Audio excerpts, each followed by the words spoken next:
Hello student, তোমরা কেমন আছো? আশা করি তোমরা সবাই ভালো আছো। প্রতাপ একাডেমি কোচিং পরিবারে তোমাদেরকে সকলকেই স্বাগত জানাই। তোমরা যারা ক্যালকাটা ইউনিভার্সিটির আন্ডারে অল অ্যাফিলিয়েটেড কলেজগুলির মধ্যে ফিফথ সেমিস্টারে পড়াশোনা করছো, তোমাদের জন্য একেবারে আমি শেষ মুহূর্তে নিয়ে চলে এসেছি ইতিহাস অনার্সের ডিএসসি E1 পেপারে গুরুত্বপূর্ণ 20 মার্কস, 10 মার্কস ও 5 মার্কসের কোশ্চেনগুলি। এই কোশ্চেনগুলি তোমরা এখন থেকে ভালো করে রেডি করে নাও। অবশ্যই তোমরা ডিএসসি E1 পেপারটি নিয়ে চিন্তামুক্ত থাকবে। চলো বেশি দেরি করব না, আজকের আমরা দেখে নেব ইতিহাস অনার্সের ডিএসসি E1 পেপারে গুরুত্বপূর্ণ 20 মার্কস, 10 মার্কস ও 5 মার্কসের কোশ্চেনগুলি। যে কোশ্চেনগুলি অত্যন্ত গুরুত্বপূর্ণ রয়েছে, তোমরা স্ক্রিনে গুরুত্বপূর্ণ কোশ্চেনগুলি দেখে নাও। প্রথমেই তোমরা দেখে নাও 10 মার্কসের গুরুত্বপূর্ণ কয়েকটি কোশ্চেন। বাংলায় পাশ্চাত্য শিক্ষা বিস্তারে মিশনারিদের অবদান লেখো।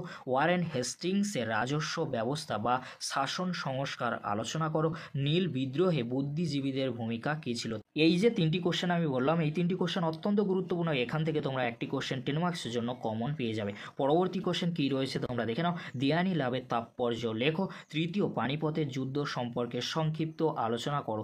এই দুটি কোশ্চেন 10 মার্কসের জন্য গুরুত্বপূর্ণ রয়েছে। এবারে তোমরা দেখে নাও 20 মার্কসের জন্য গুরুত্বপূর্ণ কয়েকটি কোশ্চেন। সমাজ সংস্কারক হিসাবে রাজা রামমোহন রায়ের অবদান আলোচনা করো। লর্ড কার্জন কেন বঙ্গভঙ্গ করে এর প্রভাব লেখো, অথবা এই কোশ্চেনটি ঘুরিয়ে আসতে পারে বঙ্গভঙ্গের কারণ ও ফলাফল লেখো। এই যে দুটি কোশ্চেন আমি বললাম, এই দুটি কোশ্চেন অত্যন্ত গুরুত্বপূর্ণ রয়েছে। এই দুটি কোশ্চেনের মধ্যে একটি কোশ্চেন তোমরা 20 মার্কসের জন্য কমন পেয়ে যাবে। পরবর্তী কোশ্চেন কী রয়েছে তোমরা দেখে নাও। সিরাজউদ্দৌলার সঙ্গে বা বাংলা নবাবের সঙ্গে ইস্ট ইন্ডিয়া কোম্পানি বিরোধের কারণগুলি লেখো। ওয়াহাবি আন্দোলনের লক্ষ্য কী ছিল? বাংলার ওয়াহাবি আন্দোলনে তিতুমিরের ভূমিকা আলোচনা করো। এই যে দুটি কোশ্চেন বললাম, এই দুটি কোশ্চেন অত্যন্ত গুরুত্বপূর্ণ। এখান থেকে তোমরা একটি কোশ্চেন 20 মার্কসের জন্য কমন পেয়ে যাবে। পরবর্তী কোশ্চেন কী রয়েছে তোমরা দেখে নাও। ইংরেজ ইস্ট ইন্ডিয়া কোম্পানির শাসনকালে ভারতীয় বস্ত্র শিল্পের অবক্ষয়ের কারণ বিশ্লেষণ করো। অর্থাৎ অবশিল্পায়নের ফলে যে ভারতীয় বস্ত্র শিল্পের অবক্ষয় হয়েছিল তার কারণ আলোচনা করো। এর সাথে তোমরা যে কোশ্চেনটি দেখে যাবে, পাবনা কৃষক আন্দোলনের বৈশিষ্ট্য আলোচনা করো। এই যে দুটি কোশ্চেন বললাম, এই দুটি কোশ্চেন 20 মার্কসের জন্য অত্যন্ত গুরুত্বপূর্ণ রয়েছে। এই যে 6টি কোশ্চেন 20 মার্কসের জন্য আমি আলোচনা করে দিলাম, এই 6টি কোশ্চেন অত্যন্ত গুরুত্বপূর্ণ রয়েছে 20 মার্কসের জন্য। এবারে তোমরা দেখে নাও ডিএসসি E1 পেপারে 20 মার্কসের জন্য কিছু এক্সট্রা বা সাপোর্টিং কোশ্চেন। উইলিয়াম বেন্টিংয়ের সংস্কারগুলি লেখো। সাঁওতাল বিদ্রোহের কারণ ও ফলাফল লেখো। ব্রাহ্ম আন্দোলনের বিবরণ দাও। ডিরোজিও ও নব্যবঙ্গ আন্দোলনের বিবরণ দাও। ডিএসসি E1 পেপারে গুরুত্বপূর্ণ 5 মার্কসের কোশ্চেনগুলি দেখে নাও তোমরা। যে কোশ্চেনগুলি এক্সামে আসার সম্ভাবনা প্রবল রয়েছে, কোশ্চেনগুলি তোমরা ভালো করে দেখে নাও।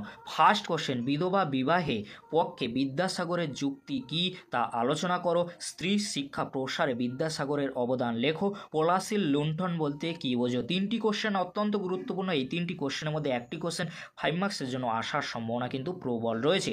পরবর্তী কোশ্চেন কি রয়েছে তোমরা দেখে নাও। দ্বৈত শাসন ব্যবস্থা বলতে কি বোঝো? কর্নওয়ালিস কোড কাকে বলা হয়? বাংলায় পাশ্চাত্য শিক্ষা বিস্তারে ডেভিড হেয়ারের ভূমিকা কি ছিল তা আলোচনা করো। তিনটি কোশ্চেন অত্যন্ত গুরুত্বপূর্ণ। এই তিনটি কোশ্চেনের মধ্যে 1 থেকে 2টি কোশ্চেন এক্সামে আসার সম্ভাবনা কিন্তু প্রবল রয়েছে। তোমরা ভালো করে কোশ্চেনগুলি দেখে নাও। এই কোশ্চেনগুলি তোমরা এখন থেকে ভালো করে রেডি করার চেষ্টা করো। অবশ্যই তোমরা এখান থেকে সমস্ত 5 মার্কসের কোশ্চেনগুলি কমন পেয়ে যাবে। পরবর্তী কোশ্চেন কী রয়েছে তোমরা দেখে নাও। সাঁওতাল বিদ্রোহের কারণ কী ছিল? বঙ্গভঙ্গের পিছনে কার্জনের উদ্দেশ্য কী ছিল? 1717 সালে ফারুক সিয়রে ফরমানের তাৎপর্য কী ছিল? তিনটি কোশ্চেন অত্যন্ত গুরুত্বপূর্ণ। এই তিনটি কোশ্চেনের মধ্যে 1 থেকে 2টি কোশ্চেন তোমরা 5 মার্কসের জন্য কমন পেয়ে যাবে। পরবর্তী কোশ্চেন কী রয়েছে তোমরা দেখে নাও। বাংলায় সন্ন্যাসী বিদ্রোহে সংক্ষিপ্ত বিবরণ দাও। কোশ্চেনটি 5 মার্কসের জন্য অত্যন্ত গুরুত্বপূর্ণ রয়েছে। এই কোশ্চেনটি যদি না আসে তাহলে তোমাদেরকে এই যে তিনটি কোশ্চেন আমি রেখেছি, এই তিনটি কোশ্চেন সাপোর্টিং হিসেবে তোমাদেরকে দেখে যেতে বলবো। এই তিনটি কোশ্চেন তোমরা সাপোর্টিং হিসেবে দেখে যাবে। দেখে নাও তোমরা।